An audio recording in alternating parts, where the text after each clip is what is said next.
새해 첫날에 어떤 한 분으로부터 새해 인사 문자가 어마어마하게 이렇게 왔습니다. 그 내용이 그거예요. 예수님께서 십자가에 달리시기 전날 밤에 기도하시고 이제 유대 병정, 로마 병정들한테 붙잡히시잖아요. 그때 베드로가 갖고 있는 칼을 쫙 빼가지고 그 말고 그 종의 그 병정들의 귀를 확 잘랐는데 그 사람이 말고예요. 그 말고의 귀가 딱 잘려졌어요. 그랬더니 예수님이 그 장면 속에서 뭐라고 하십니까? 귀를 딱 들고 하시는 말씀이 뭐였죠? 칼을 쓰는 자는 말이야 칼무망에 집어넣어라. 그러면서 이 귀를 딱 닫아주시면서 다시 한번 말씀하셨대요. 성경에는 없더라고요. 그 말이 뭔지 아세요? Happy New Year.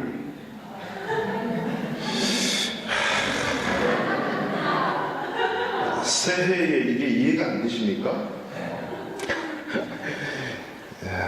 새해에 이해가 안 되시죠? 그래서 5회까지 가지 말고 항상 2회까지만 오면 잘 되는데 Happy New Year. 새로운 귀니까 행복하라. 그래도 안 오는 분들은 할렐루야. 첫날 첫 예배 시간에 꽤 많이 웃어야 1년 52주 365일 다 웃는단 말입니다. 이런 행복한 해피한 뉴 이어. 저는 그렇게 해석을 했어요. 그 말을 듣고 정말 많이 웃었는데요. 하나님 그렇습니다. 주님 끊임없이 말씀하시는데 내 이 귀가 옛날 거로 맨날 있어서 올바로 듣지 못하니 새로운 귀로 주님의 말씀 좀 잘 듣게 해주세요. 주의 말씀 잘 듣고 저는 목사니까 목회 잘 할 수 있게 좀 해주세요. 얼마나 제가 웃으면서 감동이 됐는지요. 근데 이것이 솔로몬이 기도할 때 뭐 줄까? 이렇게 주님이 말씀하시더라고요. 솔로몬이 뭐라고 얘기했는지 아세요? 우리 보통 지혜라고 그러잖아요. 지혜 달라고 기도하지 않았어요. 듣는 마음을 종에게 주십시오. 그것을 하나님께서 듣는 마음을 우리 한국말로는 지혜라고 이렇게 기록을 했단 말입니다. 그래서 솔로몬이 지혜를 구했다. 이렇게 우리는 알고 있지요. 아니요. 하나님을 듣는 마음을 달라는 거예요. 이 말씀은 제가 나중에 다시 설교 말씀으로 나누기 원하는데 아무쪼록 새해에 하나님 앞에서 늘 하나님의 말씀을 잘 듣는 뉴 이어를 가지고 뉴 이어를 살아가시는 여러분 되기를 축원합니다. 할렐루야. 감사합니다. 예수님께서 공생애를 시작하시면서 많은 일들을 시도를 하셨는데 그 중에 가장 기억에 남는 것은 성령에 이끌려서 사탄에게 시험을 받습니다. 그죠? 근데 그 전에 40일 금식을 하셨고 또 사탄에게 시험을 받으시고 그리고 세례를 받으시고 이제 그 다음번에 하신 일이 성경에 나타난 일은 12제자를 부르시는 거예요. 제자를 삼으시기 위해서 12제자를 찾아다니면서 부르시는 장면입니다. 오늘 본문이 그 말씀이거든요. 예수님께서 이 땅에 오셔서 그 핵심 메시지는 한마디입니다. 오늘 17절에 이렇게 말씀하고 있는데 다 같이 한번 읽어볼까요? 시작! 이때부터 예수께서 비로소 전파하여 이르시되 회개하라 천국이 가까이 왔느니라 하시더라. 아멘. 이때부터 이제 주님께서 모든 무장을 시험도 받고 어려운 일을 당하시고 기도도 하시고 세례도 받고 그러면서 이제는 주님의 공생의 일들을 감당하시는데 이때부터 첫 예수님의 메시지가 뭐냐면 회개하라 천국이 가까웠느니라. 이 천국 복음을 증거하고 이 천국의 일들을 감당하기 위해서 필요한 것이 뭐였냐? 동역자라고 하는 거예요. 그 동역자를 오늘 성경에서는 예수님의 제자이죠. 왜 예수님을 제자라 부르셨나? 예수님은 이 땅에 하나님의 아들로서 인간의 몸으로 오셨잖아요. 너희가 이 천국 복음을 증거하기 위해서는 진정한 동역자가 어떻게 해야 되는지 아니? 라고 하면서 12명의 공동체를 만들어 주시는 거예요. 그래서 사도 바울은 늘 항상 그렇게, 베드로도 마찬가지예요. 자기가 편지를 썼던 모든 교회, 로마 교회, 고린도 교회, 빌립보 교회, 데살로니가 교회들, 성도들을 향해서 나의 동역자 된 너희들은 나의 동역자, 그들은 나의 동역자, 하나님의 일을 위해 함께 수고하는 동역자라고 하는 말을 쓴 거죠. 바로 그거예요. 우리 교회도 많은 재직 직분자들이 있죠. 다른 목사의 교회가 아니에요. 하나님께서는 교회의 리더로 그 자격을 부여하신 것 뿐이지, 이 담임 목사의 교회가 아니잖아요. 담임 목사는 모든 성도들로 하여금, 재직들, 직분자들로 하여금 함께 동역하는 자들입니다. 함께 일하는 자들이죠. 예수님께서 그들의 동역자들을 부르실 때 직업분들이 아주 다양했습니다. 그렇게 여러분 생각 혹시 안 해보셨습니까? 예수님이 이 땅에 오셔서 좀 잘 나가는, 소위 경제적인 영광도 갖춰지고 또 세상적인 지식도 좀 있는, 그 당시에는 제정일체의 사회니까 그 사두개인 바리새인 서기관들, 정말 쨍쨍하게 내노라하는 그런 어떤 공회 의원들, 그들을 좀 불러서 제자 삼으면 얼마나 좋았겠는가. 아리마대 요셉처럼 엄한 장자였고요, 아는 지식이 탁월했잖아요. 그들을 좀 불러서 제자 삼으면 얼마나 좋을까. 그런데 예수님의 방법은 그게 아니었어요. 평범한 사람 중에도 또 소외당하는 사람들, 예수님의 직업군을 보면, 예수님의 제자들의 직업군을 보면요, 성경에 한 5명 정도는 정확한 직업이 나오지 않습니다. 그러나 7, 8명은 정확한 직업군이 나와요. 그 중에 가장 많은 직업군은 베드로를 비롯한 어부들. 별로 그들의 평범한 생활보다도 좀 육체적인 노동을 하는 그런 어부들이었어요. 갈릴리 호수에서 늘 고기를 잡는 어부. 그리고 마태와 우리가 잘 아는 가룟유다 같은 사람은 세리였어요. 세리. 돈 만지는 사람. 이때 돈 만지는 사람은요, 뚱뚱한 사람들이 아니고 자기네 민족을 팔아먹는, 돈으로 매수하는 그런 소외당하고 손가락질에 당하는 그런 사람들이었죠. 그런 사람들을 예수님은 제자로 부르신 거란 말입니다. 오늘 특별히 본문의 말씀은 베드로를 비롯한 여러 명의 그의 형제, 친척들, 다 어부들이에요. 그 어부들을 제자로 부르시는 장면입니다. 그 어부들을 향해서 예수님이 찾아가셔서 뭐라고 말씀하시냐면, 내가 너희를 고기 잡는 어부를 보고 뭐라고 얘기하면, 사람을 낚는 어부가 되겠다. 사람을 낚는 어부로 되게 하겠다라고 말씀하십니다. 여러분, 사람을 낚는 어부가 되게 하리라, 이 말씀 무슨 뜻입니까? 여러분 생각 안 해보셨어요? 혹시 사람을 낚는 어부래요. 어부는 어부인데 사람을 낚는데요. 사실 제가 오늘 본문을 준비하면서 한 인물이 떠올랐는데, 그 인물은 예전에 한번 잠깐 소개해드렸던 근대 선교의 아버지라고 불리는 윌리엄 캐리예요. 그 윌리엄 캐리의 생가가 지금도 영국에 있고, 그를 파송했던 교회가 지금도 영국 런던의 북서쪽으로 한 2시간 정도 달려가면 올타라고 하는 작은 시골 동네에 그 당시에 구두 수송공이었어요. 집안이 구두 수송공. 그가 늘 구두 수송을 하면서 보고 이렇게 있다가 17세, 17살 때 교회에 늘 그냥 보통 교회를 다녔죠. 교회를 다니다가 17세 때 예수를 만나는 인격적인 만남을 갖는 회심을 하게 됩니다. 그리고 그때부터 열심히 성경을 읽는데, 그 성경을, 그들은 영어잖아요. 영국 사람이니까. 그들은 성경을 헬라어로 읽기 시작하는 거예요. 그리고 한 가지 딱 발견하는 거예요.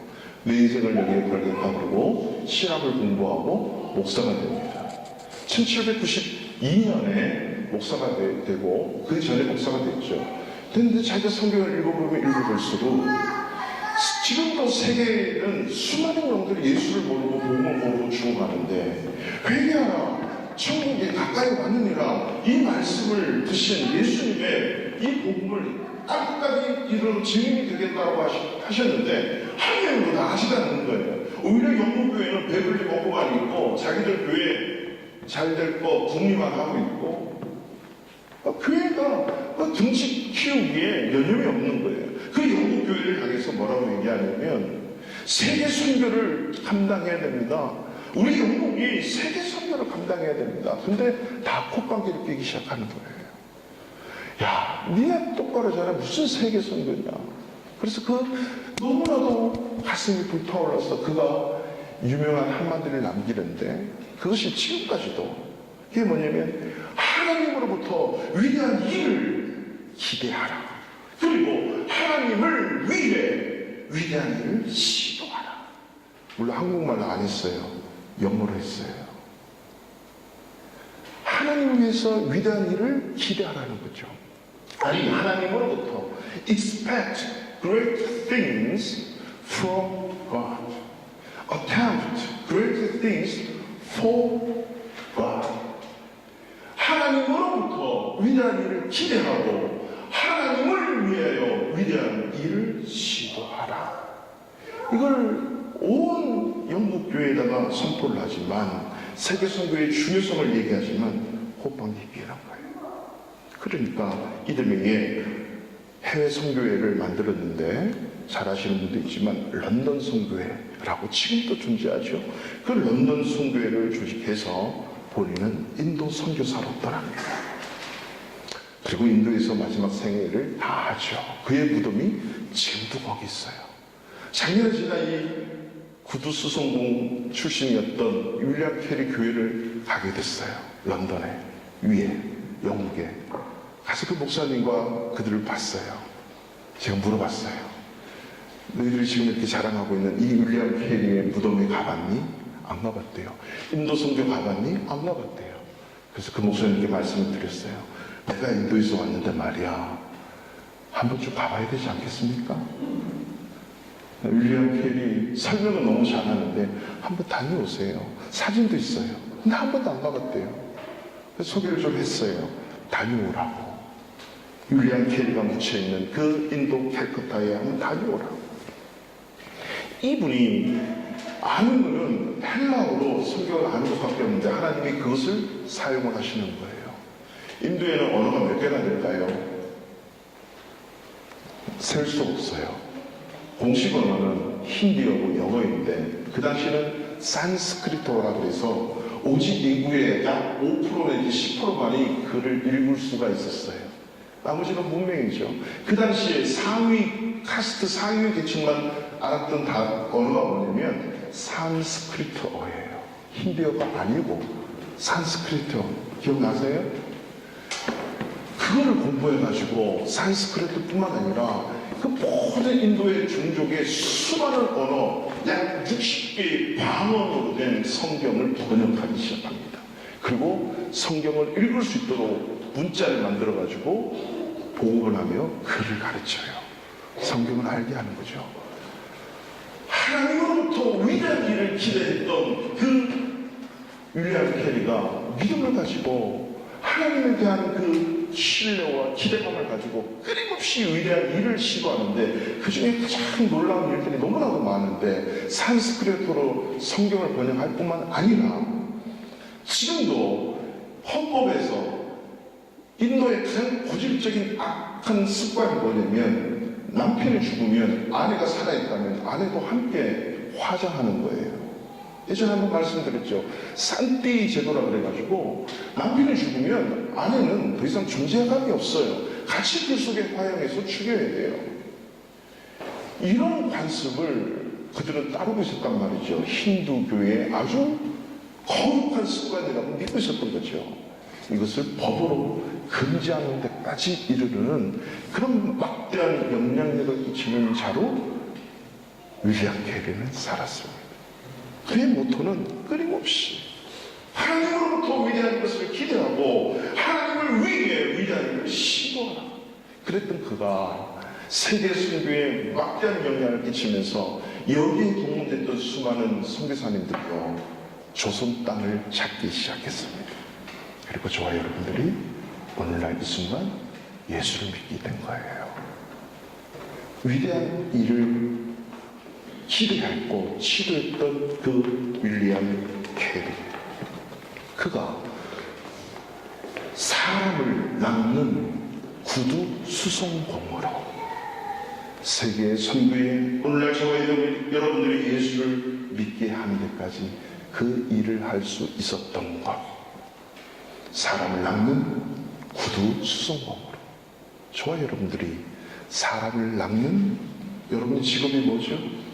목사, 사람을 낚는 학생들, 사람을 낚는 주부, 사람을 낚는 사업가, 사람을 낚는 직장인, 사람을 낚는 고등학생, 사람을 낚는 사람으로 우리를 주님이 부르셨다는 것입니다.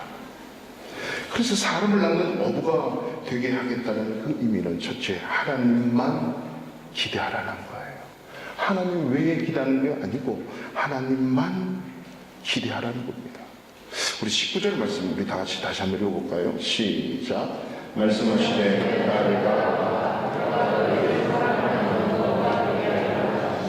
아멘. 고기 많이 잡는 어부가 되게 해줄 게가 아니라 사람을 낚는 어부가 되게 하리라. 그들을 사람 낚는 어부가 되게 하는 것은 누가 하겠다는 거죠? 그 주체가 누구예요? 주어가 누구죠? 예수님. 사람 낚는 목사가 되게 하는 것은 예수님이 그런 목사가 되게 하는 거예요. 사람 낚는 학생, 사람 낚는 직장인, 사람 낚는 어부가 되게 하겠다는 것은 누가 하시겠다는 거죠? 여러분이 하는 게 아니고 예수님이 하시겠다는 거죠. 그러니까 이 제자들은 따라가면서 야, 나는 사람을 낚는 어부가 될 거야. 누구를 기대하는 거죠? 예수님이 그렇게 하실 거야. 예수님을 기대하는 거예요. 예수님을 기대하는 거.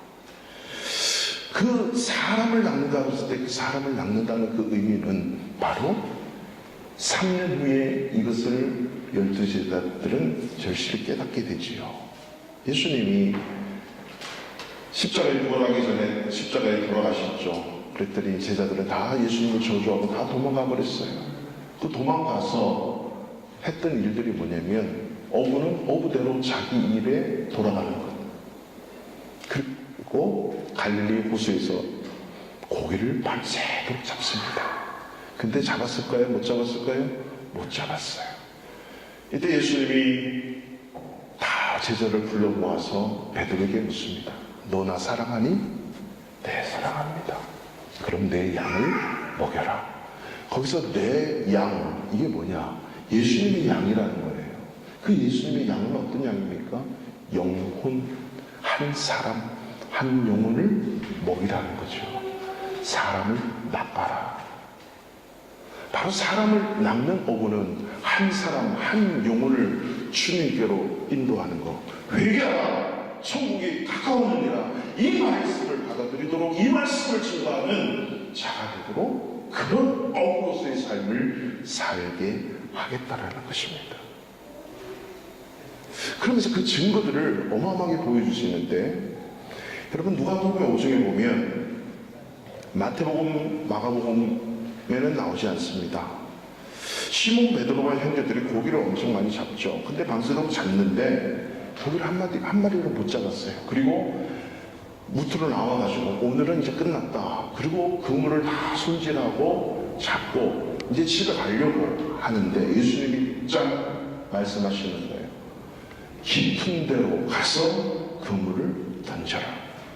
자, 깊은 데로 가라는 건요. 첫 번째, 깊은 데 가도 고기가 없대요. 갈릴리 호수는. 그리고 목수가 어디 어부한테 평생을 갈릴리 바다에 살았는데, 갈릴리 호수에 살았는데, 거기에 길을 다 알고 있지 않습니까? 그런 어부에게 목수가 말하는 거예요. 그러면 안 돼. 깊은 데로 가서 그물을 던져. 여러분, 하고 계시는 그 직업의 목사인 제가, 집사님, 성도님, 그렇게 하시면 안 됩니다. 이렇게 하십시오. 라고 만약에 조언을 드린다면, 물론 받아들이시는 분도 있을 거예요. 근데, 목사님, 그건 제가 50년 동안 이 일을 했는데, 이거 안, 그죠? 근데 베드로는 뭐라고 얘기합니까?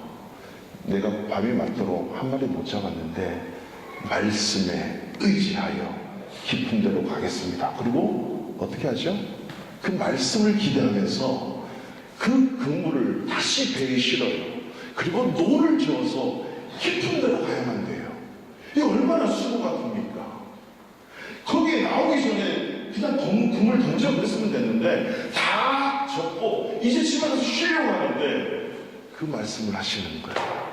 그러니까 베드로는 그 말씀에 의지해서 다시 그물을 배에 실어서 노를 저어가지고 깊은 데까지 가서 그물을 던집니다. 어떤 일이 일어나는 거예요? 그 예수의 말씀을 기대하니까 한 번도 잡아보지 못한 두 배가 잠길 정도로 고기가 잡혀요. 올 한 해 이런 말씀에 의지했더니 하나님이 채우시는 여러분의 직업불의 역사가 있기를 주님의 이름으로 축원합니다. 여러분이 하는 게 아니에요. 여러분을 부르신 하나님이 하시는 거죠. 그래서 하나님만 기대하셔야 돼요. 뿐만 아니라 3년 후에 다 버리고 예수를 욕하고 도망갔는데 그 현장에 예수님이 다시 나타나셨어요. 베드로가 열심히 파밍하도록 고기 잡았는데 그때도 한 마리도 못 잡은 거예요. 3년 후에 예수님이 말씀하시죠. 배 오른편에 그물을 던져봐. 그 말을 듣는 순간 오만 생각이 왔다 갔다 하는 거예요. 이거 분명히 3년 전에 그 음성, 내가 전도하면서 도망갔던 그 주님의 음성 같은데 하면서 동시에 오른편에 그물을 던지지요. 153마리가 그물이 찢어져야 되는데 찢어지지 않는 그 완선을 하고 돌아오게 되지요. 주의 말씀 들으니까, 주님 기대하니까 상상을 초월한 이 고기를 낚는 업으로 증명이 되는 거예요. 그러니까 저와 여러분들이 하고 있는 그 일은 누구에게 달렸어요? 그 일에 하도록 하시는 하나님께 달려있단 말입니다. 하나님의 말씀대로 살면 바로 그 일을 통해서 하나님의 영광이 보이고 내가 경험하지 못하고 내가 기대하지 않았던 그 이상으로 역사하시는 그 하나님이 계시는 거죠. 중요한 것은 이제는 고기를 낚는 업가 아니라 사람을 낚는 업으로 살 때 하나님께서 그 일들을 경험하게 하신다는 사실입니다.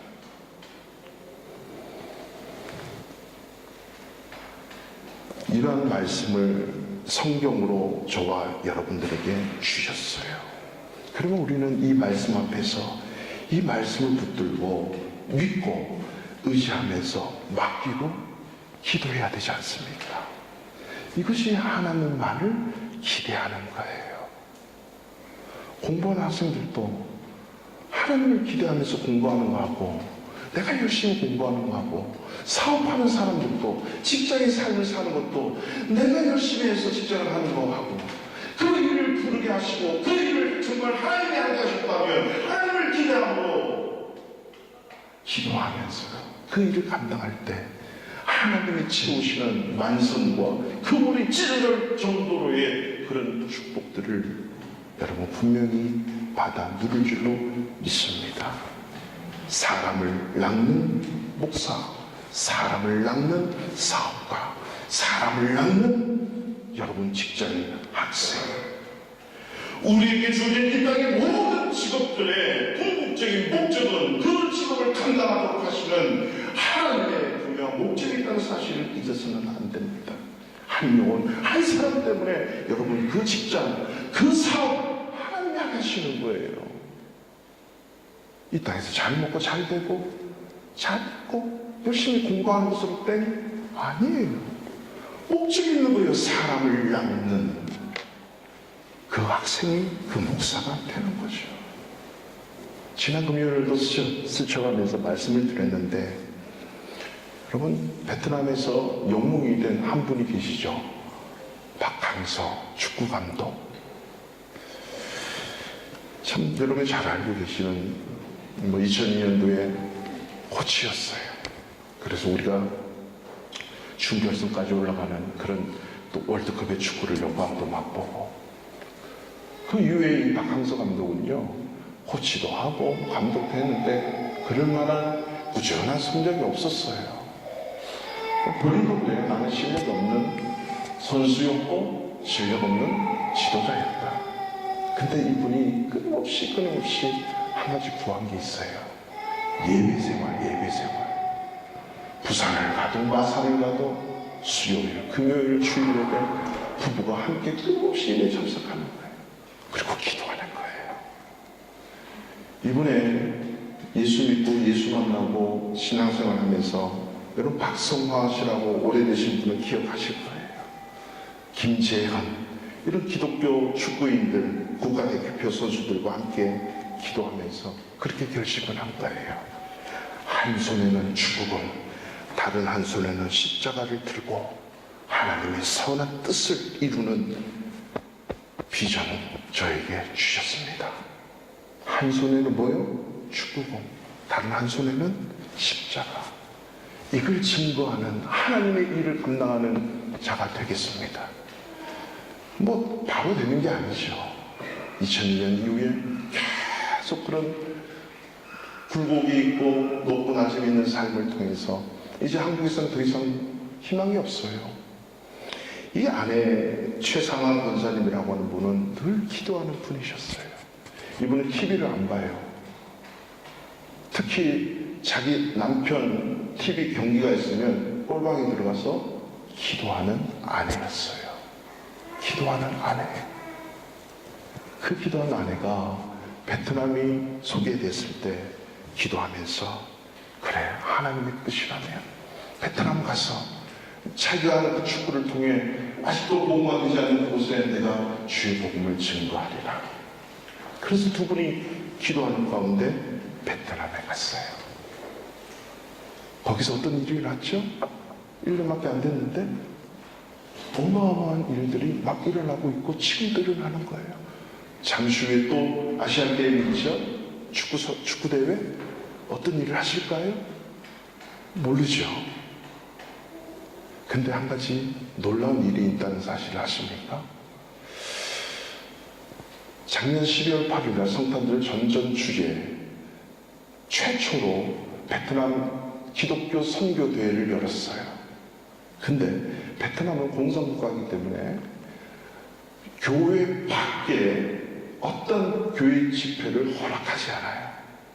근데 큰 운동장에 그 교회 집회를 허락했어요. 개신교 2만 명이 모여요. 2만 명. 베트남 계시는 선교사님들이 얘기해요. 이거는 베트남 정부가 한 일이 아니라 하나님이 하셨다는 거죠. 베트남에 계시는 한국 선교사님들이 이 박한서 이름을 걸고 이 정부에다가 이 기독교 개신교 선교대회 할 수 있도록 끊임없이 넣은 거예요. 하나님이 그 박한서 감독으로 인해서 열어주시는 거죠. 2만 명의 크리스찬들이 모여 하나님을 예배하고 베트남 선교를 위해서 눈물 뿌려가며 기도할 수 있는 것, 그 발판이 어디 있어요? 박한서라고 하는 이 한 분 때문에. 박한서 감독은 2만 명 모이게 해달라 기도도 안 했어요. 고기 잡는 베드로와 어부들은 배고 13마리가 잡히도록 기도하지 않았어요. 그분의 말썽이 나고 두 배가 가날 정도의 이 고기가 잡히도록 기도하지 않았단 말입니다. 아니 기대하지 않았어요. 오직 나를 부르신 그 하나님, 한 손에는 축구공 들고 한 손에는 주의 십자가를 들고 하나님의 선한 일을 감당하겠습니다라고 하는 하나님만 믿는 그 일만 가지고 살아가는데 하나님이 그 일을 구체적으로 열어가시는 거예요. 바로 그런 하나님이에요. 저와 여러분을 예수 믿게 하신 그 하나님은요, 저와 여러분이 기대하는 그 이상으로 채우시고 역사하시는 하나님을 기대하시는 2019년 되시기를 축원합니다. 그 하나님을 기대하십시오. 그래서 우리 학생들, 우리 사업하시는 분들 목표는 꼭 100배를 잡으세요. 100배. 아니 더 많이 잡아도 좋아요. 목표 잡을 때 항상 기도하면서는 100배 잡으셔야 돼요. 여러분 박한서 감독이 늘 인터뷰할 때마다 하나님께 영광 돌립니다 기도하는 모습 공영방송에서는 내지 않아요. 하나님 이런 말 내지 않는다고요. 내면 이상하잖아요. 근데 그 일을 하게 하시는 분은 보이지 않는 기대했던 하나님이 하셨다는 것이 명백한 증거가 아니겠습니까? 공부하는 것도 사업하는 것도 곱하기 100개를 하셔야 돼요. 최소한. 그래 그 기대 이상으로 하나님이 채우실 거 아닙니까? 올해는 그냥 문만 잘 열면 됩니다. 물론 문만 잘 열어도 되죠. 근데 문 열어가지고 막 쌓아야죠.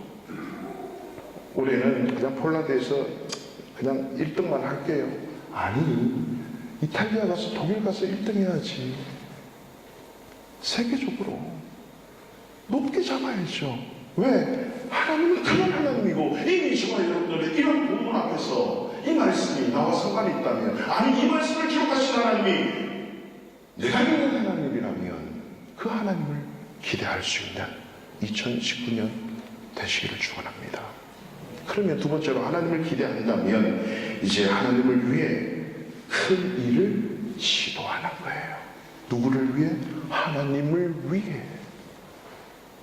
말이 좀 이상합니다만 저와 여러분들이 정말 하나님을 위해서 할 수 있는 일이 무엇이 있습니까? 없습니다. 아니, 한 가지 할 수 있는 일이 있습니다. 나에게 주신 그 십자가의 은혜 때문에 제가 한 손에는 축복을 들고 한 손에는 그 십자가의 은혜를 들고 주의 일을 하겠습니다. 이게 하나님의 일이에요. 다시 말하면 저도 그렇게 따라 살겠습니다 라고 하는 믿음의 결단이죠. 자, 우리 20절 말씀 다 같이 볼까요? 20절 다 같이 읽습니다. 시작. 그들이 곧 그물을 버려두고 예수를 따릅니다. 22절입니다. 시작. 그들이 곧 아멘. 버려두고 예수를 따라가는 거죠. 그물을 버리고 아버지를 버리고 따라가는 것입니다. 그리고 그 하나님을 위해 이제는 위대한 일을 시도하는 거예요. Attempt great things for God. 하나님을 위해 위대한 일을 시도하는 거죠. 그 위대한 일이라고 하는 것은 없어요. 믿음의 결단입니다. 제가 주님을 따라가겠습니다. 여기서 그물을 버리고 아버지를 버렸다는 말은요, 우리가 팽개치듯 버리는 그런 의미를 얘기하는 게 아닙니다. 예수님을 따르기 위해서 세상적인 욕망과 세속적인 그런 욕심들을 다 버리는 거예요. 궁극적인 목적이 뭔지 우선순위를 정확하게 하는 거죠. 누가? 예수 믿는 사람으로서 나를 불러주신 그 주님의 은혜에 감사하면서 우선순위를 이제는 분명히 하는 거예요. 주님이 내 생명의 주이시군요. 그렇다면 제가 주이신 그 주님의 말씀대로 살겠습니다 라고 하는 그런 경건하고 거룩한 자세를 얘기하는 거예요. 우선순위를 올바로 했다. 이것이 버리는 거예요. 그리고 그 다음에 follow Jesus, 예수를 따라가는 거죠. 이 말씀은 바로 내가 기대하는 그 하나님을 믿음으로 다짐하고 결단하는 겁니다. 내가 믿는 예수님, 내가 믿는 그 하나님을 위해서 다짐하고 결단하는 그 자체가 하나님을 위해 위대한 일을 시도하는 것입니다. 여러분, 예배라는 것은 그런 거예요. 구원받은 자가 하나님 앞에 감사함으로 드리는 행위가 예배잖아요. 그러면 그 예배를 통해서 불러주신 하나님이 예배 참석할 시간 때 오케이 너 참석했구나 하고 돌려보내시는 그런 하나님이실까요? 그렇지 않아요. 묵도를 통해, 찬양을 통해, 기도를 통해, 성가된 찬양을 통해, 세운 목사의 말씀을 통해, 헌금을 통해, 축도를 통해 하나님이 말씀하시는 그 메시지가 있다는 거예요. 그거를 들을 수 있는 마음, 이게 new ear입니다. 제가 발음을 잘못해서 죄송한데 새로운 귀, 듣는 마음이라고 하는 거죠. 그렇기 때문에 하나님은요, 끊임없이 예배를 통해서 말씀하시는 하나님의 문제는 말씀하시는 하나님인데 듣지 못하는 내가 문제인 거죠. 그러니까 위대한 일을 시도하지 않으려고 하는 내가 문제라고 하는 것입니다. 내가 이 말씀을 듣고 결단하는 거죠. 다짐하는 거죠. 그렇습니다. 하나님 이렇게 말씀하셨다면 저도 그렇게 한번 살아보겠습니다 라고 결단하는 거, 이게 믿음이에요. 이게 주님의 큰 일을 시도하는 거죠. 이게 예수를 믿는다는 겁니다. 그래서 우리가 예수를 믿는다라고 하는 그 뜻에는 크게 두 가지예요. 예수를 따르는 거예요. 팔로우 한다는 말은요, 그냥 그를 쫄쫄쫄 따라가는 그 의미 이상으로 그분을 닮아가는 거예요. 말하는 거, 생각하는 거, 행동하는 거 다 닮아가는 거죠. 팔로우 하는 거예요. 우선순위가 분명하는 거죠. 그러다 보면 나도 모르게 그분을 뒤따라가게 되어 있습니다. 그러면 예수 믿는다는 것은 내 모든 삶의 스타일이 완전히 바뀌는 거예요. 우리 남자분은 군대 다녀오셨죠? 군대 다녀오셨죠? 요즘은 18개월이지만 저 때는 3년이었어요. 그래서 3년을 다녀오는데 늘 밤낮으로 이렇게 뭐 자기 마음대로 살다가 밥도 자기 마음대로 먹다가 군대 딱 들어가면 제복부터 완전히 달라요. 바깥에서 입던 옷, 바깥에서 쓴 연필까지도 다 뺏겨요. 다 반납해야 돼요. 신발부터 속옷부터 다 군대로 통일해야 돼요. 그리고 이 쇠뇌가 돼요. 군인 정신으로. 뭐 군인 정신은 뭐 군인의 길 뭐 이래가지고 군인의 길은 비포장의 길입니다. 뭐 이런 얘기도 하는데 그거 말고 이 군인 정신으로 완전히 통일되는 거죠. 완전히 쇠뇌돼서 아침에 일어나는 거, 밥 먹는 거, 점심 먹는 거, 저녁 먹는 거 정확한 시간에 따라서 자기에 맡겨지는 임무들, 근무들 다 하는 거, 훈련하는 거. 그리고 3년 동안 몸에 완전히 군인 정신으로, 군인의 스타일로 변화되는 거잖아요. 우리가 예수 믿는다는 거, 새로운 생명으로 거듭났고 중생됐다는 거는 삶의 스타일이 변화되는 거예요. 생각이 변화되고 가치관이 변화되고 이 모든 것들이 다 변화되는 거예요. 예수 만나기 전에 나쁜 습관들, 죄인의 습관들 다 벗어버리는 거예요. 말이 변화되고 물질을 쓰는 스승이가 변화되고 주어진 시간을 사용하는 데 있어서 시간 사용이 변화되고 옛날에는 내 마음대로 내 소중한 대로 내 시간을 정해놨지만 이제는 일요일, 썬데이, 주일, 예배를 중심으로 모든 것들을 짜내야죠. 시간을 사용하는 것부터 물질을 사용하는 것부터 모든 것을 사용하는 것부터 바뀌는 거죠. 스타일이 변화되는 거죠. 제가 전도사로 사역할 때 전도사님 있고 전도사님 수십 명 있고 부목사님들 계시고 강도사님들 계시고 담임 목사님 계시잖아요. 어떤 한 분이 정말 변화돼가지고 왔는데 그분을 알고 봤더니 와 절을 한 몇 개 지으신 분이야. 절을 우리나라에 유명하신 분이에요. 이분이 완전히 born-again돼서 새벽 기도부터 얼마나 신앙생활 열심히 하시는지요. 그런데 이분이 무슨 말씀하실 때 항상 그렇게 얘기해요. 전도사님, 주지 목사님께서 말씀하시기를요. 본인이 절을 많이 지었으니까 절에 평생을 살았으니까 절에도 스님 중에 주지 스님, 뭐 담임 스님 있잖아요. 주지 스님 무슨 다 있대요. 근데 이 말이 잘 변화가 안 되니까 얼마 변화되지 않았으니까 교회 와서도 주지 목사님 이렇게 하더라는 거죠. 근데 차츰차츰 어떻게 되죠? 변화되죠. 끝까지 주지 목사님 맞아 이러진 않잖아요. 담임 목사님이 말씀하시니까. 이렇듯이 우리의 작은 것 하나도 다 변화되는 거. 그래서 골로새서에 보면 새 사람을 입었으니 이는 자기를 창조하신 이의 형상을 따라 지식에까지 새롭게 하심을 입은 자. 생각하는 거. 이 뇌를 씻는 세상의 것으로 씻어내는 지식에까지 새롭게 하심을 입은 자가 뭐죠? 바로 복음으로 새롭게 된 사람이라고 하는 것입니다. 2019년을 향해 달려가는 저와 여러분, 우리의 가정과 교회를 향하신 하나님의 뜻을 위하여 하나님을 위해서 남다른 그런 위대한 일을 시도할 수 있는 믿음의 결단이 있기를 축원합니다. 그래서 이번 주부터요, 올해 12번만 할 거예요. 매월 첫째 주 금요일 그 기도 시간만큼은 가족 사랑 금요 기도회예요. 주보에 나갔는데 가족 사랑 금요 기도회라고 해서 매월 첫 번째 주일 그 주간의 금요 기도회는 오직 가족을 위해서. 여러분, 우리의 자녀들이 엄마 아빠를 위해서 기도할 수 있는 시간들이 얼마나 되겠어요? 우리가 가족을 위해서 기도하는 시간이 얼마나 되겠어요? 이 박한서 아내 같은, 박한서 말이 좀 이상합니다만 아무튼 박한서 아내 같은 그런 분들이 우리 교회에 나올 수 있기를 원하고, 박한서 같은 그런 사람이 나올 수도 있기를 원하고, 그런 분들의 자녀들이 올해에, 아니 우리 바르샤 바이브에 나오기를 원합니다. 2019년인데 딱 12번밖에 안 해요. 365일 중에 매월 첫 번째 주 금요일 가족 사랑 기도회 결단하는 거예요. 하나님을 앞에 기대하는 거죠. 그리고 위대한 시도, 주님을 위해서 위대한 시도를 하는 겁니다. 그것은 믿음의 결단을 하는 거예요. 말씀의 결론을 맺겠습니다.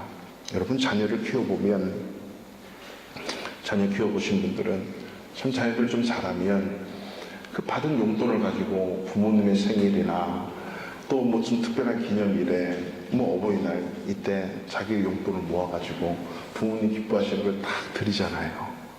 저도 그런 걸 어릴 때부터 우리 자녀들한테 받아보니까 참 기분이 좋아요. 그 자녀들한테 받는 게 참 기분이 좋지 않습니까? 이번에도 어떤 일이 있었는데 이 자녀들이 다 이렇게 해주는, 근데요, 이 자녀들이 엄마가 아빠가 용돈을 별로 안 주니까 엄마 아빠 그냥 이거 쓰세요. 제 용돈 좀 쓰려면 이거밖에 안 되니까 앞으로 용돈 좀 올려주면 좋은 거 드릴게요. 이러면서 주는 선물과, 엄마 아빠 제 한 달 용돈이 2만 원인데 이거 5만 원짜리입니다 라고 주면 여러분 어떤 마음이 들겠어요? 그 선물을 받고, 와 5만 원짜리네, 야 인마 너 어떻게 2만 원 만들어내고 5만 원짜리 가져오니? 물론 겉으로는 그럴 수 있죠. 그리고 돌아서서 10만 원을 넣어가지고 자녀에게 주지 않습니까? 보통 부모가 그러지 않아요? 저만 그러는군요. 아마 부모님 다 그럴 거예요. 여러분, 생명 다해 나를 구원해준 주님이 우리 주님 앞에 좀 드린다고 그게 주님을 어떻게 기쁘게 하겠습니까? 그렇지만 나에게 주어진 것을 좀 과해서 주님 앞에 드린다면 무엇이든 간에 그걸 받으신 하나님이 감동하시면 그래 됐다 이러시겠어요? 아니요. 그 기대 이상으로 하나님이 갚아주신 하나님을 여러분 믿으십시오. 소유시를 가시면 그렇게 적혀 있어요. When we work, we work. When we pray, God works. 우리가 일하면 일일 뿐이에요. 그렇지만 우리가 기도하면, 기대하고 시도하면 하나님이 일하십니다. 하나님이 일하실 때는 째째하게 하지 않으세요. 그 하나님을 2019년도에는 우리 바르샤바 모든 한인교회 성도님들 한 분 한 분이 경험할 수 있어서 저와 여러분을 불러주신 그 예수님이 사람을 낳는 목사로, 사람을 낳는 집사님으로, 사람을 낳는 권사님으로, 사업가로, 학생으로, 사람을 낳는 사람으로 이 땅 위에 위대한 삶을 열어가게 하실 그 하나님을 경험할 수 있는 한 해 되시기를 주님의 이름으로 축원합니다.